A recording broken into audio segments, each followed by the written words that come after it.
to let it all kind of like soak in and see like the full flow of the Undercity. So we have the front end experience where you interact with the Spirit Brazier.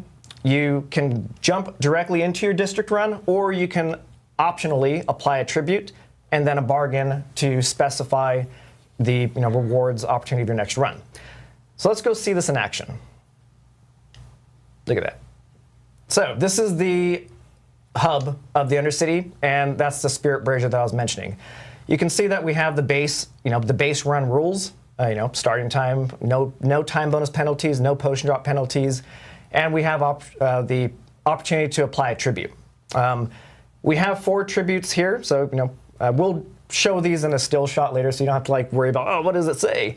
But we have 4 tributes here that range from magic all the way to unique to accommodate your leveling journeys. So for now, we applied the legendary tribute that'll guarantee ancestral uniques at the end of your run. And again, this is the list of potential bargains that I mentioned that each tribute has. Each tribute has varying quantities of bargains attached to it. So we're going to pick the passive rank legendary amulets for the low price of 50 million gold. The Spirit Flame services don't come cheap, but they're worth it. So we got the portal open, and we're going to hop into the run. We're going to have this play a couple times. First, I just want to point out the HUD, because this is really kind of your guide through the experience. So you can see at the top, once we exited that Spirit Aura, the timer starts, and that's a nice little timer at the top right-hand corner of your screen. We also display the number of floors that you have left to traverse. Very key information right there. To the right-hand side in the objective tracker, we have the attunement meter, and it's segmented into 4 ranks. Again, as I mentioned, achieving rank 1 is the bare minimum requirement necessary to get the value of the tribute that you slotted in. All subsequent ranks further enhance the value of that reward. So while you certainly want to strive to get attunement rank 4 to maximize your payout, it's not necessary if you're feeling the pinch of the time pressure. That if you at least get attunement rank 1, you can run it to the boss room and still come away with the thing that you're looking for. Going to point out a couple things here.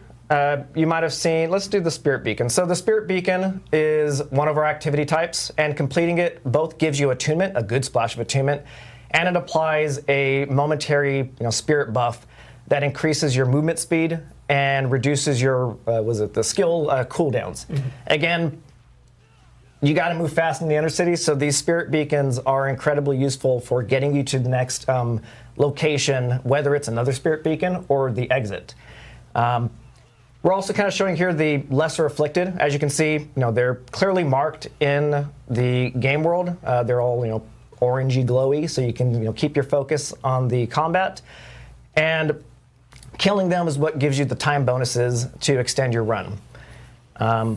I think that's kind of the long and short of the Undercity run. Again, this is an example of floor 1. There's still 2 more floors to traverse to get to the boss room. Yeah, let's hop up. There we go. We're into the boss room. So in this case, we have finished all 3 floors, and we made it to the boss room. One thing you notice is that time expiration, it stops. Time drain stops in the boss room, so you just need to make it to the boss room before that timer hits 0. This is Aaliyah, one of our 3 district bosses. And it's important to call out that there are 3 total districts to explore in the Undercity. Again, that's kind of tapping into the variety aspect of things. So Aaliyah is, again, just one of 3 henchmen that own the various districts.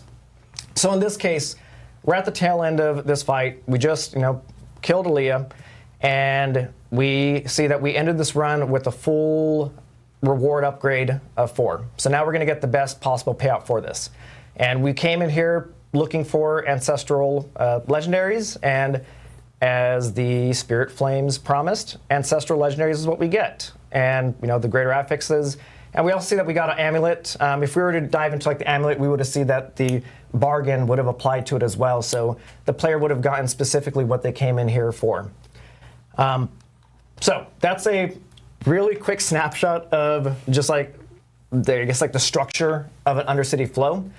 I want to take this time just to dive into a little bit more details on the tributes that we saw in the gameplay footage and spend a little bit more time with them.